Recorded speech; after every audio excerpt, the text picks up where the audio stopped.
اعوذ باللہ من الشیطان الرجیم بسم اللہ الرحمن الرحیم۔ ایک دن نبی کریم صلی اللہ علیہ وآلہ وسلم مسجد نبوی میں تشریف فرما تھے۔ ارد گرد صحابہ کرام کا جھرمٹ تھا۔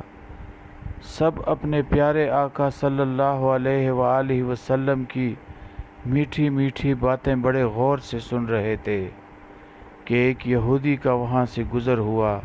سوچا تھوڑی سی جاسوسی کر لوں، یہ محمد صلی اللہ علیہ وآلہ وسلم اپنے صحابہ کو کیا بتا رہا ہے۔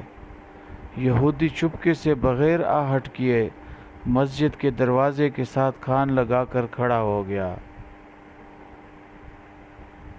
اس روز آقا کریم صلی اللہ علیہ وآلہ وسلم اپنے ان پیاروں کو پانی پینے کے آداب بتا رہے تھے۔ صحابہ کرام حضور صلی اللہ علیہ وآلہ وسلم کی ان سنتوں کو بڑے غور سے سن کر ذہن نشین کر رہے تھے۔ یہودی نے کچھ باتیں سنی اور گھر چلا گیا۔ رات کے آخری پہر پیاس کی شدت نے ستایا تو اٹھ کر پانی پینے چلا۔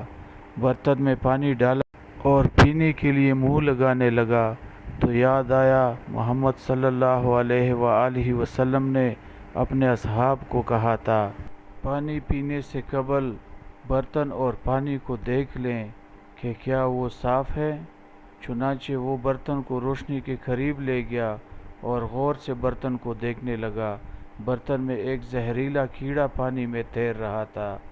اس نے فوراً وہ برتن پھینکا اور کہنے لگا، محمد سچا، محمد کا خدا سچا۔ جس دین کی ایک بات سے زندگی بچ جائے اس کی باقی باتیں کتنی حسین ہوں گی۔